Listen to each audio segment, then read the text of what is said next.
Welcome back to Season 6 of the Group Practice Accelerator podcast, brought to you by Polaris Healthcare Partners, where we leverage decades of healthcare and business experience to drive growth in successful group practices just like yours.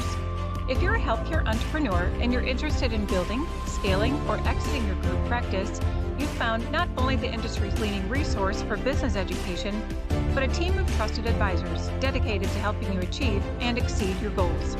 In short, the team at Polaris creates clarity, confidence, and results.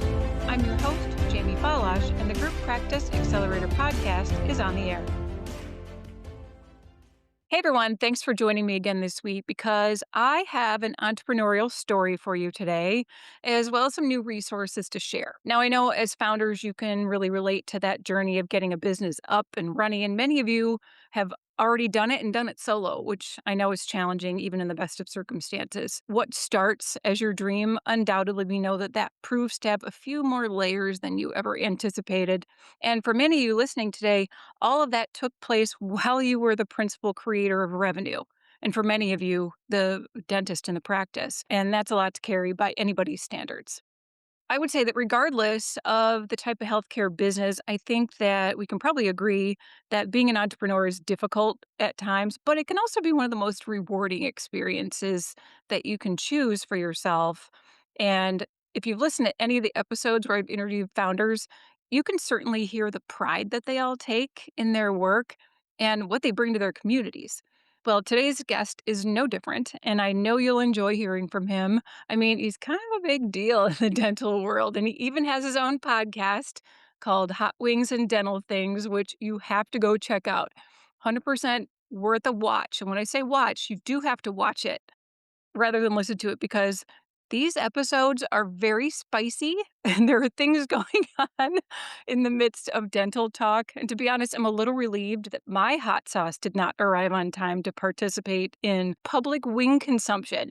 I just feel that's going to be not a good look for me. But anyway, please help me welcome friend and colleague Jay Hogan. He's an entrepreneur, he's an Army veteran, and he's the co-founder and VP of PerfectFit Ortho. Jay, welcome to the show. Thank you for having me. That was maybe the best intro I've ever received. I might just record it and put it on a loop. So sometimes when people are yelling at me, I'll be like, well, listen to what Jamie said. That's right. That's right. Listen to her. She knows what she's talking about. Sometimes. So yes, I've seen your show. It's not only entertaining to watch, but we get to learn about your guests. And it's actually a really good show. So to our audience, please go check out Hot Wings and Dental Things. It's definitely worth a watch. Yeah, thank you for the shout out. They better watch it soon because I don't know how much longer I can continue doing it. My stomach's starting You- to fight for its life. Yeah, just pack your antacids, right? Yeah, exactly. Exactly.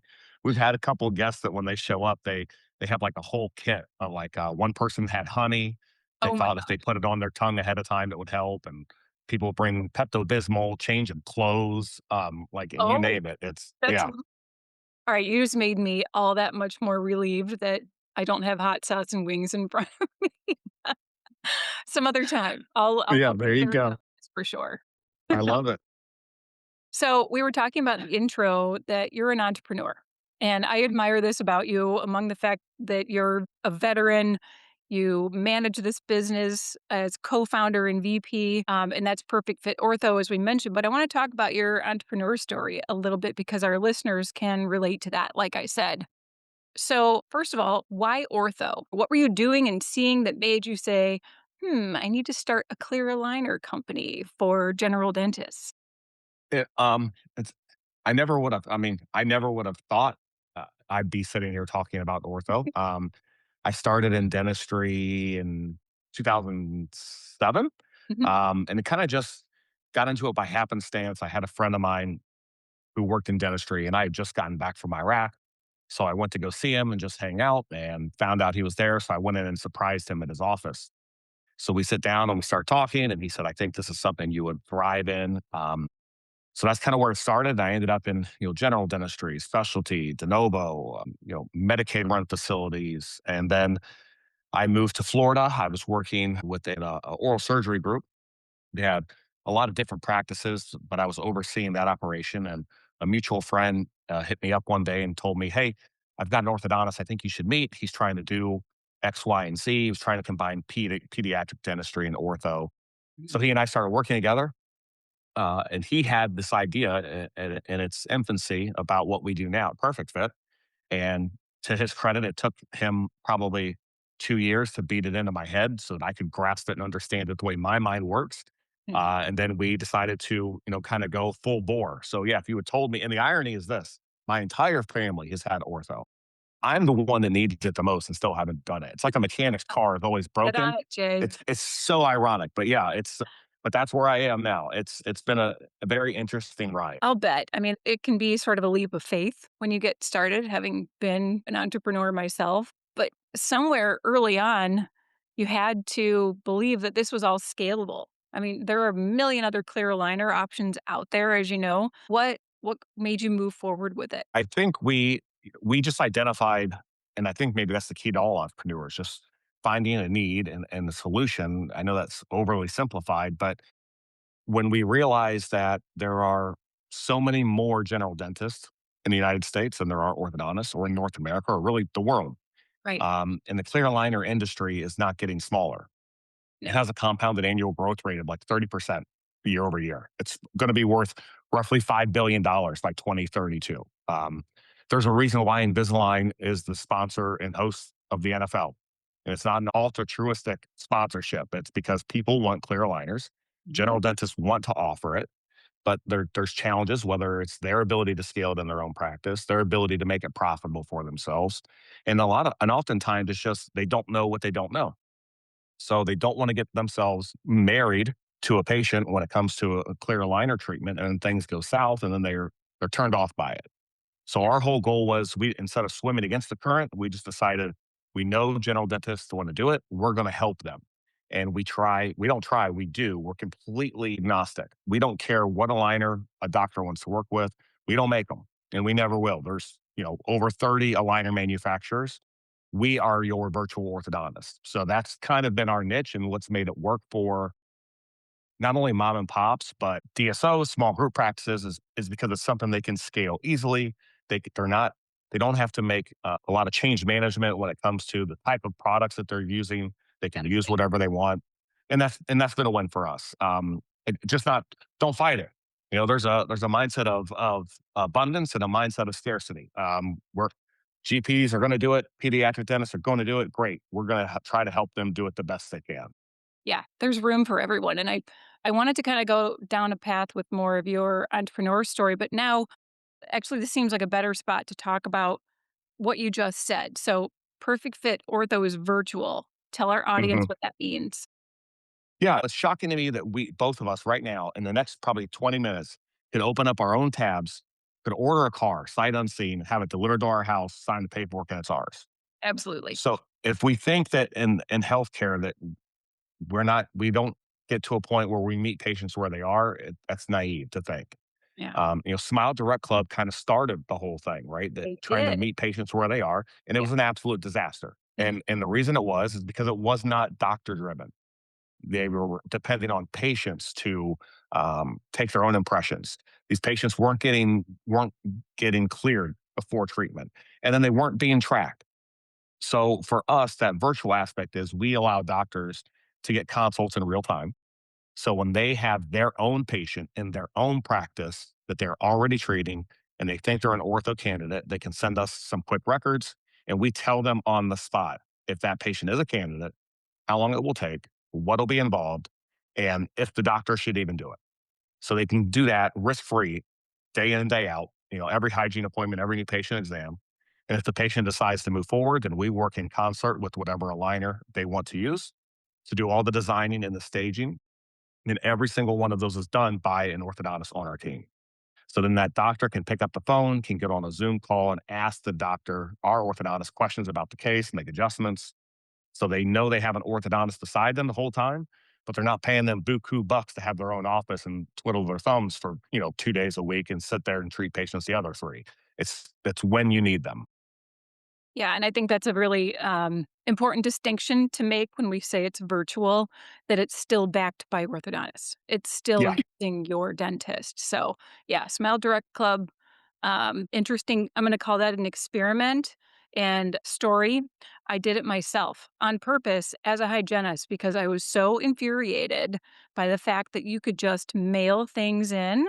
So I did. So I did actually with a couple other people in the practice because I just wanted to see what this was about. So they, And you know, it's crazy you say that. My partner, Dr. Abramowitz, our lead yeah, orthodontist, he did it too. there He probably did it. were a lot of us. We were so skeptical, and with good reason. I took my own impressions, and granted, I was a dental assistant before. Even as a hygienist, you take impressions from time to time. This is Yeah. something that it is a skill, but I did a good job. I thought I Hmm. looked at this, mailed them in. My aligners never fit. Went back and forth, back and forth. Finally, I gave up. But I really, if that's the consumer, not the patient experience, that's a consumer experience. There you go. That's the Really difference. not. Yeah. Yeah, they're not patients. They're Yep. consumer. And there was no protection there. So that's my 2 cents on that. But anyway, I'm glad we made the distinction before I go Yeah. down We're this yeah, path. and that's a great point. We're not direct to consumer, and we Yeah, never will be. Right. Our client is the general dentist. That's yeah, it. yeah, end of story. Do you find that docs are skeptical? Do you have to explain all that at length? Like, what's trust look like initially? I assume that disappears really quickly once they're It used to it, does. but I It's have to. surprising that, at least in the space that we currently exist in, over 80% of the doctors that find us sign up with us. For us, it's really a matter of it's a very interesting space. And I think right now for us, it's just a matter of e- explaining the concept. Once doctors understand the concept of the service that we offer, Mhm. um, it makes sense. It resonates, because you have some doctors or clients that say, "Oh, I do clear aligners now. I don't need any help."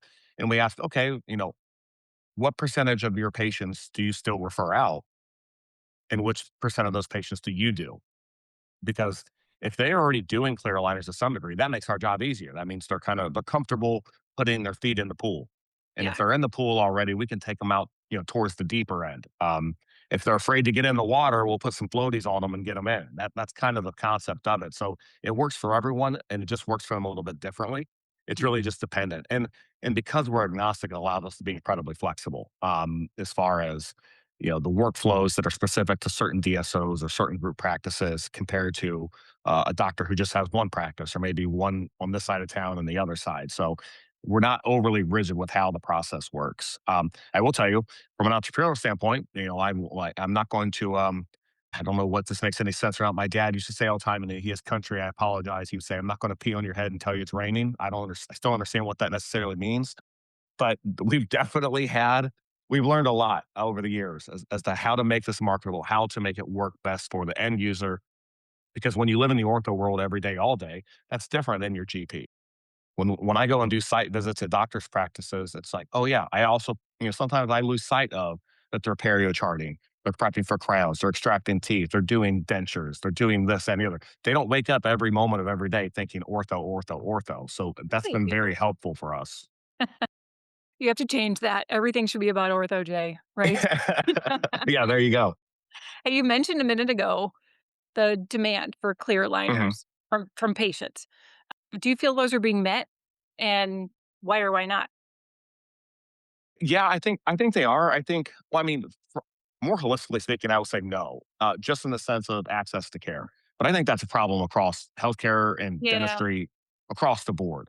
fair point. Um, Too many patients are being marketed to by clear aligner companies like Invisalign or SureSmile or ClearCorrect or whomever, and and that's not necessarily a bad thing. But I feel like oftentimes patients only think about ortho as it relates to aesthetics, Of course. um, and they don't understand all of the health benefits that come with it, and how their lives can improve based on ortho treatment. My neighbor across the street, I see him probably 2 or 3 times a week. We're hanging out, and he always asks me about perfect fit. And he's mid 50s, and he says, "Well, my teeth are fine. I've never worried about. I don't care how they look. It's great." I said, "That's fine." Man. I asked his wife, "Well, what's it like to sleep beside him in bed every night?" And she's like, half the week I send him to the spare bedroom because he snores. His mouth's open all the time. He's this, he's that, and the other. And I got him to understand, like, it's not just great if your teeth are crooked and you're fine with that. That's fine. But think about your occlusion. Think about your ability to sleep at night, the way that you breathe. your ability to keep your teeth clean easily, right? All those type of things that people don't think about. So I think I just went on a little bit of a rant there, but I think that their patients are being talked to about it a ton. I don't think they're being I don't think they're getting the right messaging all the time. I think you're right. And based on my own clinical experience, I mean, outside of the whole business side, I think people come into practice and it's all about your appearance, right? We look in the mirror. You and I are doing this via Zoom. I mean, not everything is still via Zoom, but there was a time when everything we did was on camera. So you have a really good chance to get up in the camera and examine Yep. how you look, right? Yep. And nitpick yourself about it. So I think that really was amplified, especially with, when things were as they were with the pandemic. Uh, Hmm. and there was always a demand for this because generally we care about how we look, but the functionality is really what we miss because Yeah. often people don't care about the functionality. And you mentioning all the snoring and it made me really glad to sleep alone at night. But I'm, when you can't breathe and you're snoring, your body's not getting rest. And we don't even need to spend 3 hours talking about what that does to your brain in terms of dementia, what it does to your body in terms of your physical condition. People that Yeah. sleep well are healthy people. Yep. And that's just tip of the iceberg. And there are so many other functional things that we could talk about too. Yeah. But patients just don't consider that. And I think we do them a disservice when we don't at least explain the highlights. That's you're hitting the nail on the head. We try to tell our clients, we're not telling you every case is for you. We're Yeah. not telling you should do every case, but we are telling you it's not unrealistic to expect you as the doctor to have conversations with your patients. Even if they don't start treatment with you and you still end up referring them somewhere, now they're a better educated patient who's Yeah. going to be a better referral to whatever orthodontist you send them to and will hopefully at least understand the reason for the season. Ortho isn't just for kids. It's for it's for everyone who needs it. And the ADA states that roughly 80% of the population could benefit from some form of treatment. It's crazy to not talk about it. 80%. Gosh, I didn't even realize that. Yeah. Yep. So if I'm a GP and we're looking at it from that perspective, why do you think they struggle to implement ortho in their practices? What's that about?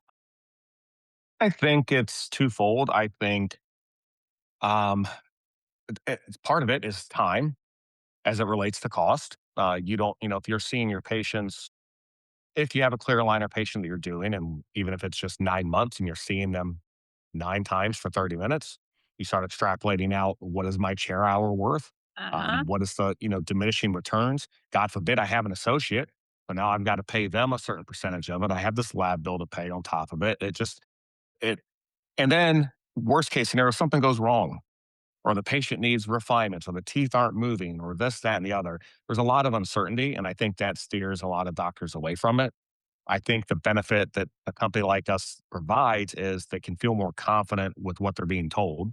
They're not necessarily dependent on a warehouse of lab technicians that use protocols that some orthodontist designs for that aligner company, and that's a one size fits all.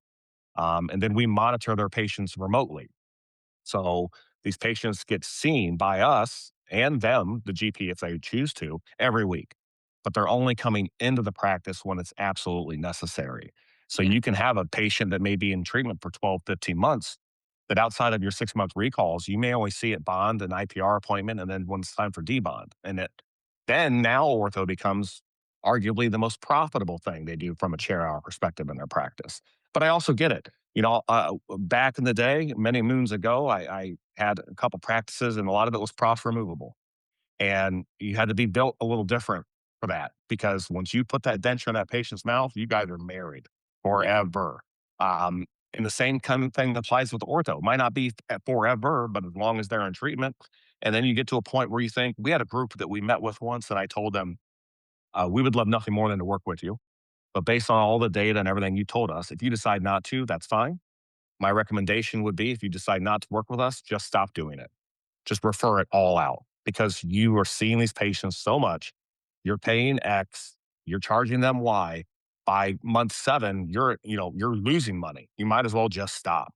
killing that chair utilization rate that is so critical. Like, you have to keep that high, and I'll tell you what, remote monitoring is one of the most magical things that has hit the ortho industry or dental industry in a long time. My son had that, and I'll tell you what, it saved me as a parent so much time away from my own schedule, running him back and forth. Like I said, setting aside the whole chair utilization rate that we have to consider for profitability. Yeah. Yeah, and then it keeps your patients more, entwined into your practice as a dental dentist Yeah, because we're constantly sending doctors notifications says, "Hey, looks Jamie may have a tooth fracture. She might be developing a cavity here. She may you might we'd recommend you take her from 6 months to 3-month recall because she's doing X, Y, or Z." Your patients are just more in tune with their treatment, and it's on their time. We do a lot of virtual consults for new patients when they're at home, and our golden hour is between 8:30 PM and 11:30 PM Eastern really. is when we get the most virtual consults that are Yeah, patients at home looking to find out how long they'll have to be in treatment and this, that, and the other. And it makes total sense. You work all day, you come home, whether you're single or married, divorced, kids, no kids, dogs, you're going to try to live a little bit of a life. And then by the time 9 or 10 o'clock, you're starting to wind down. Maybe you're checking emails, paying bills. That's when these things kind of happen. That's one of those we have to meet patients where they are. yeah, The that's it. days of thinking you can be open Monday through Thursday from 9 to 5 and Wednesdays you're open till 3, that it's just not gonna work. I mean, No.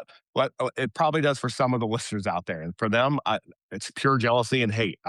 That's all it is. I'm being very jealous. Yeah, we're just But being for the jealous. majority, the game has changed a little bit. Yeah, it definitely the whole landscape of people's demands and work time, and it really just it's changed the whole face of what office hours look like for a lot of people. That's not everybody. Right. Uh, hey, you mentioned group practice, which, as you know, that's the majority of our audience here. We're Group Practice Accelerator. Let's look at that for a minute. So, what are DSOs getting wrong when they try to do this? Because they're trying to implement clear aligners into their locations as well. What are you seeing out there? I think what they're getting wrong is, there's a certain amount of hubris that comes from the group practice, the DSO ecosystem. Mhm. And find me on LinkedIn and come at me if you don't like this. But I'm telling you, this is what I've seen. Yeah, Like, know what you're good at and know what you're not. I mean, at the end of the day, that's it. it is. Um, I think you have to find things that work, find things that are scalable, find things that you can duplicate and replicate, and then offload that. I know, and we talk about margin compression all the time. We talk about increasing top line revenue, how it affects EBITDA, the whole kit and caboodle. I get it, but find what your bread and butter is and what you can control and keep in house, and then utilize partners that will make your life easier. That's really the end of the day. And we have learned that it only works for us if it is more of a partnership, Yeah. right? We have to be able to communicate effectively because we're not successful unless the practice is successful. But sometimes the practice gets in their own way, and they have to be able to say, like, I don't go to the optometrist and tell them how to write my prescription for contacts. Yeah. I don't go to a steakhouse and tell the chef how long to cook my like they're the professional for a reason. Let them do their job as part of it, but also having that congruence and understanding, hey, is this the right partner for us for our PMS software or this or that or the other? Vet them, but then let them do their job. I don't know if I felt like I got that fired me up a little bit, but that's what they get wrong. DSOs try to control or think they can do everything, and they can do a lot of things incredibly well. Yes. Find other people to do the other things well for you, and it's a win-win-win. Gosh, it's one of the reasons that Polaris exists. We preach, so you're preaching to the choir here, Jay. Use resources, use experts, and that's why I wanted to have you on today, and that's why all of our guests come on here because we want to provide advice, resources, all of those things so that groups can grow in the most efficient way. When you get out of your lane, I'll say, on things that maybe you haven't done before or you haven't listened to the experience of mentors, other thought leaders in our space or advisors, it's really easy to go off the rails in terms Yeah. of patient flow, profitability, operations, all of that. So, as a company that advises on sell side and how to get maximum value from that using partnerships, strategic consulting, on and on, we always recommend that you use mentors and resources to get where you need to go. You don't have to go it alone. Makes zero sense. Yeah. And when we have resources like you in the industry, why would we not use them? Why? So, Yeah, and from a growth perspective, Scott Emmerich, I want to make sure I shout him out if it was him that it's always stuck with me. Without margin, there's no mission. yeah. So talking about profitability is not a bad word, and people always think that like when you're in the healthcare space, that you're not allowed to talk about it. Well, that's crazy. Like you have to. You got to keep the lights on. You got to pay people. And if you've got if you're referring out 80% of your patients, whether you see one new patient a day or 10, you're referring 80% of those out. If you could keep one of those a week, that's an extra $250,000 in revenue per It's year. And crazy. you're not going to find new patients. You're Right. just talking to the ones you already have. That's crazy to me to think about. So if you, God forbid, you've got 10 offices and you see one patient a week instead of referring that patient out, it's easy. And you don't have to worry about your ROI. You don't have to worry about your lead capture generation and what it's costing you. They're already there. You're already seeing these patients every 6 months. They're the patients that are already scheduling for you for any patient exams. If you're doing a comp exam and at the end of that comp exam, you're not talking about ortho, Mhm. is that a comprehensive exam? Yeah. That's my question. Yeah. Well said. Very well said. So we kind of went down the path of ortho, perfect fit ortho. I want to shift back to a little bit of your entrepreneurial journey. So this is the first company that you started, right or wrong? Yeah. Second, it's a disaster. This has been the most stressful of them, I'll tell you. But I mean, it's incredibly rewarding. We're learning so much as we continue to grow. We're in over 24 states now. We're in 2 provinces of Canada. So we're continuing to grow and grow and grow and grow. And I genuinely think that within 5 years, you're going to have your traditional orthodontists and your traditional OSOs that are doing ortho and they're doing the Herbst appliances and surgical case and all that type of stuff. And you're going to have GPs that use companies like us. I think because it is something that ortho can get out of hand fast in a practice. If you're going it alone and you are seeing some success, now all of a sudden, if you're seeing 60 patients total a day, well, now you got to add in an extra 3 a day for your ortho checks and your this and that and the other. So you can reach a capacity very quick. So I do think that this is the future of how things operate. But to your point, no, this is not my first time in the entrepreneurial space. Hopefully, this is my last time though. I think when Perfect Fit's done, I want to watch Ohio State football and golf. That doesn't sound like a bad life. But tell me with this one, or even with your last, what was surprising to you? Like, what kind of misconceptions did you have going in? And have you used mentors and other resources this time? I think I know Uh, the answer. Tons of mentors, Yeah. tons of mentors. I bother almost everyone that I know at ungodly hours when I'll think of something or have questions or I want to bounce an idea off someone.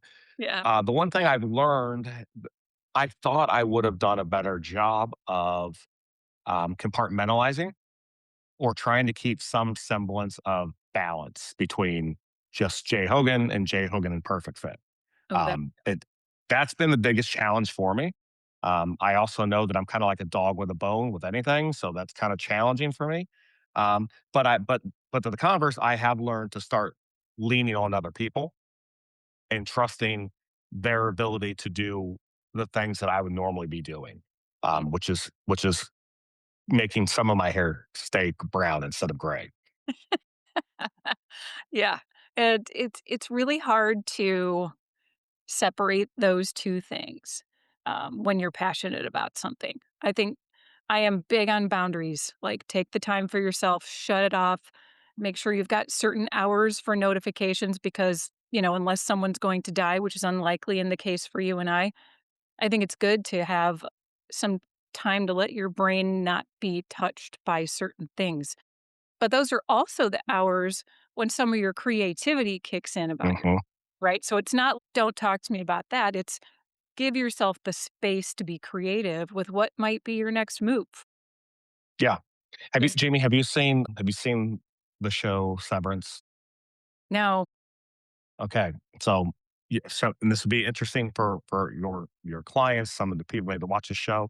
yeah. The 10-second synopsis is it's about a guy who goes to work, and every time he gets in the elevator, there's a small chip in his brain that turns on, and Jamie at Polaris has no idea what Jamie at Polaris outside of Polaris does. Oh, So boy. they're basically your conscience is split in two. Mm, Because work Jamie, all her whole life exists on what she all she or knows is when she's out of the elevator and when she gets back in. So it could be you could be gone from work for 2 weeks, but when you come back to work, it feels like you were just there. okay. So it's very interesting. The whole point and all that was sometimes I wish I could just sever for just a few hours. Yeah. But I've gotten better. I used to have a Bluetooth speaker in my shower so I could answer the phone while I was taking a shower. I've stopped Hey, doing that no. 100%. No. I equated to, is this life or death? Mm, Yeah, no, yeah, that's fair. yeah. Showers are But it more, doesn't but I have a question for you. It doesn't so let's say you get a call from someone yeah. and it's work related and but it's like, I don't know, whatever time. You said you're good at boundaries. How do you not think about that though for the next 6 out? Like what do they want? What do they need? I wonder if it was important. I, I will I will tell you, um, sometimes I do think about it, but I'll also tell you that with age comes the ability to create harder boundaries for yourself and stick to them.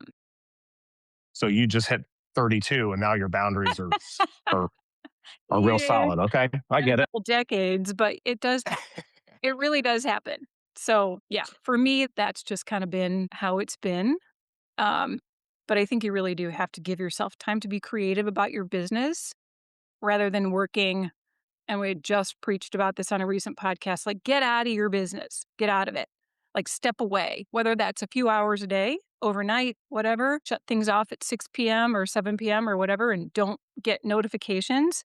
And give yourself the time to be present in your life. And sometimes that's where your best ideas are going to come to you. Just, I love that. yeah.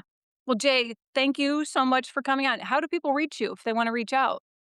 LinkedIn. I'm everywhere, good, bad, or indifferent on LinkedIn. Yeah, You can go to our website, perfectfitortho.com. Reach out to me there. I'm easy to find. awesome. Well, loved having you on. I'll never get away with like robbing a convenience store or something. That's for sure. Yeah. No, hey, I have red hair. I get blamed for everything, so yeah, there's no hiding. There's never been any hiding. But we Fair. appreciate you. Thank you for coming on today, and I look forward to seeing you again to try out some wings. We can I do love it. yeah. All right, to Thank all you. of we love your questions, so keep them coming, and we'll keep delivering the content that you ask for. As always, if you wanna learn about any of our Polaris expert advisory services, or maybe there's a topic that I haven't covered yet that you wanna hear about, you can send us an email to info@polarishealthcarepartners.com, and be sure to go over to our website at polarishealthcarepartners.com, where you're gonna find weekly articles to grow and support and mentor your healthcare business, along with access to all podcast episodes, events, and a whole lot more. Thanks so much for being a loyal listener and subscriber. If you enjoyed today's episode, please share it with a colleague and be sure to leave us a rating on any of your favorite podcast platforms. We'll see you on the next episode of the Group Practice Accelerator podcast.